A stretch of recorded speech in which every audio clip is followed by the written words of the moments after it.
Hey, what's going on? It's Jason Capital here, and welcome to Ask JC, where you've got questions and I have your answers. Today's question comes from, put that down, let's begin. Today's question comes from Waki in Scotland. Now, I know Waki, he's been to a bunch of my events. Good guy, interesting question.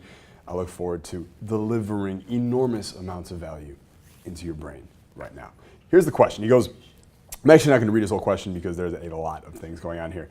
But he goes, how the fuck are you? I'm sure you're doing amazing, etc. He has two questions. One, he goes, I have my own coaching business I'm running at this moment, but he's having a little difficulty finding his initial clients or attracting them. He says he's doing stuff on Facebook. He's doing local seminars, but it's not really working. He wants to know, is it just something wrong with his strategies, or does he just need more time? That's the first question. Second question, he goes, I've come from a very, very poor family and through a lot of grinding, been able to do okay in terms of finance, but I'm not really satisfied. I have this huge vision that includes a lot of motherfucking cash to kick around. And he goes, I often find myself not having an abundance mindset when it comes to wealth. And he says, I hate to admit this, but I go back to these old beliefs that are just simply irrational. And these beliefs are very negative beliefs about wealth, about money, from his childhood, from times when he was on the verge of homelessness and hunger. He goes, can you recommend any books or exercises? What do you think I should do? As always, your help is appreciated. He goes, honestly, man, you have changed my life and words cannot express the gratitude that I have. I will see you in August. All right, Waki. So first of all, thanks so much for your question today. And thanks for being a badass member of Team Capital, action-taking member of Team Capital, like every member on Team Capital is. So let's answer your first question really quickly. You said you're having trouble getting clients. Here's what I know, and this is the decision that you, my friend, are going to have to make for yourself. I know what you look like, and I know about the girth of your beard. It's an impressive beard, no doubt, a badass beard. But you have to ask yourself, is this the first impression that I want to be making in terms of attracting clients? There's a lot of dudes out there who, and the thing is, like, you may look at that beard as like, it's like an anchor. It's like a symbol of like, you don't give a fuck. You're a rebel. You live your life. You on your own path. You don't fucking listen to the sheep and the mediocrity, and that's fantastic. But there's a game that's being played here. There's a game being played all around you at all times. And part of this game is first impressions and the first impression bias and belief perseverance and on and on. And you have to ask yourself, as great as your content is, do people look at you or they look at that beard and they go, I don't want to work with that person, right? It is nonsense when anyone tells you that not to make judgments or that people don't make snap judgments. We do it all the time. It is in our hard wiring. It's not the soft wiring that can be easily changed. It is deep within that subconscious. So you have to ask yourself, man, I'm not going to tell you to shave it or whatever or change that image. I'm just telling you, if Dan Pena was here right now, he would laugh your ass all the way to the bank, okay? And he would totally tell you to change how you look. That's the first one. Second question, here we go. All right, so you right now, you want to make a ton of money, but you still have this scarcity mindset sometimes. You still have these negative beliefs about money, and it's not really your fault. This is how you grew up. You grew up in a very poor family. That's understandable.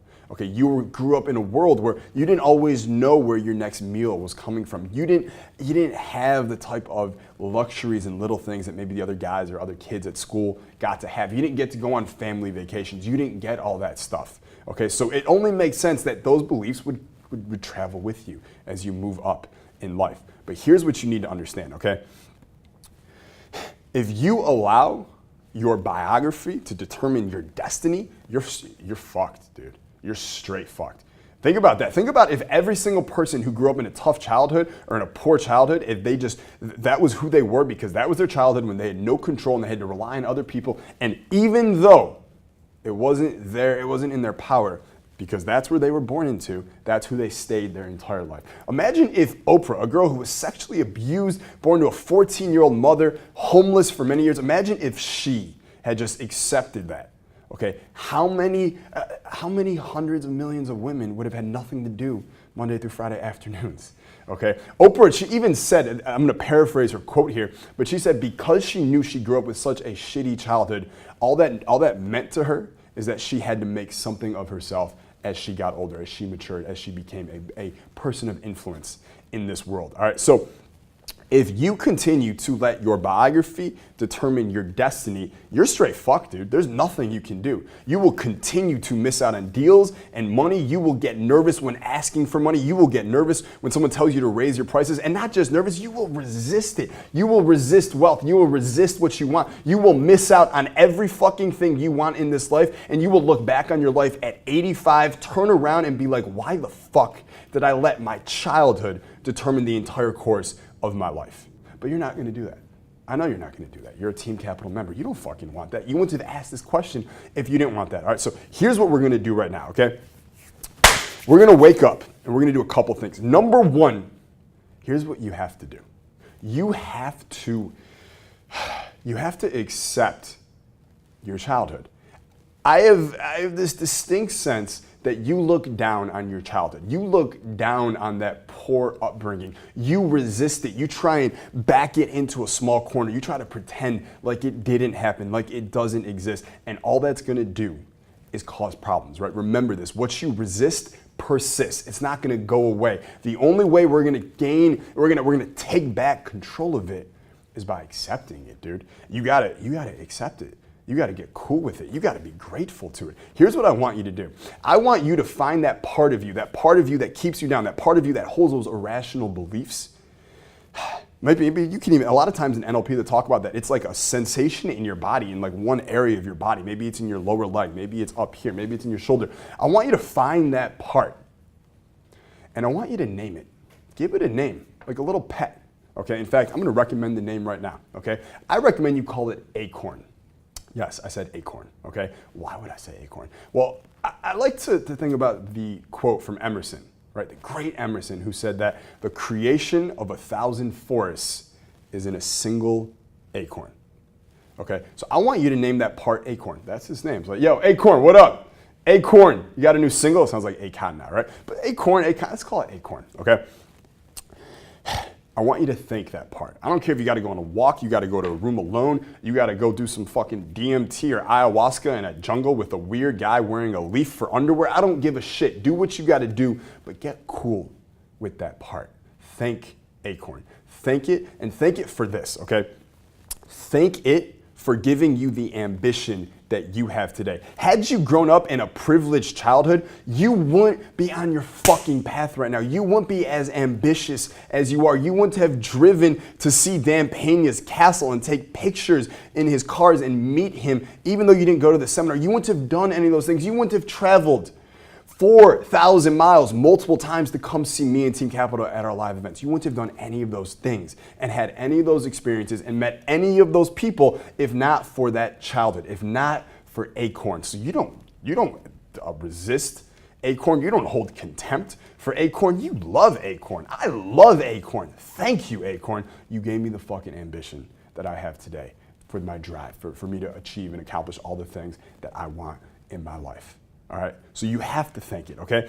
And then we need some action steps. Once you get cool with it, once you accept it, now it's time for an action step. And here's the first one. Here's the most important one, okay? For people who have grown up in poor households or a lot of scarcity mindsets, and you wanna make that shift into abundance, you have to start acting abundantly. Affirmations and incantations, sorry kids, doesn't get the fucking job done. It's about actions. I'm gonna give you an action right now. For the next 6 weeks, one day per week for those 6 weeks, you are going to take 10% of your income and you're going to just give it away. I don't care who you give it to. Give it to a charity, give it to a friend, give it to a family member. It doesn't matter. You are going to give it away with no expectations, not wanting anything in return. What we're doing here is we are training your ability to act abundantly. Because when you act abundantly, when you give that money away and you experience those good feelings and you don't want anything in return, you are training yourself to actually live more abundantly. And that is gonna, not on a not on a metaphysical level that can or cannot be proven, like you're gonna attract more abundance into your life. Who gives a fuck about that shit? Okay? You're gonna physically feel the difference. You're gonna start actually not attracting abundance, you're just gonna start living abundantly. You're gonna start giving things away and not worry about it. And when you have that nonchalance around money, you find that it's much easier to get sales, to get clients, to close deals, right? The guy in the deal who wants it less is the one who has the power, and that guy is the most abundant person there. All right, so one other thing, which we can do in another video if someone wants to ask a question, I'll answer it in a future episode of Ask JC. The other thing that goes with giving is the flip side of the coin is receiving. A lot of people who get good at giving and they really like giving, they actually derive a lot of significance from giving. They're like, I'm not a receiver. I'm so unselfish. I'm so great. I'm so amazing. All I do is just give stuff away. I'm fucking Santa Claus. People love me. But it's a front. Okay, they are deriving so much significance from giving that they don't know how to receive. So I'll give, I'm unselfish, I'm the man. But then when someone tries to give something to them, they're like, no, thanks, it's for you. Please keep it. It's for you. I don't want that. What, you want to give me $10,000? No, you keep that. I don't want that. I can't accept that. What the fuck is wrong with you? Okay, giving and receiving. Two sides, same coin. We want to master both. The way I like to think about it is, imagine if all you did was breathe in. You try it right now at home if you want. Just breathe in, don't breathe out ever, and see what happens, okay? We need both. We inhale and we exhale. We give and we receive, okay? And finally, when you do these two things, dude, your whole life will shift on its fucking axis, and then you will get what you want and what you deserve in life, all right? So take action on this. I'm not just counting on you. You're not just counting on you. There are thousands of people watching this right now. Team Capital around the world in more than 150 countries. We are all counting on you to take these actions and make that shift. Got it? Good. I'll see you soon, man. I'll probably see you in August, right, at the High Status Summit in Orange County.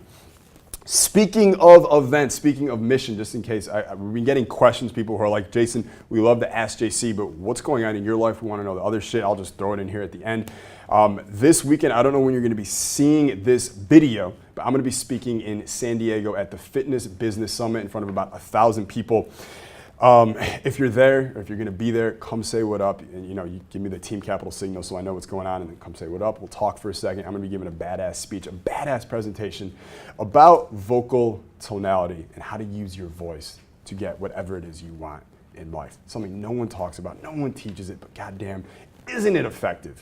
So damn effective. All right, so thanks so much, Waki, for your question. For everyone else, if you have a question, you know where to look in the description box and where to send that question. This was today's episode of Ask JC, where you have questions and I've got your answers. I'll see you in the next one.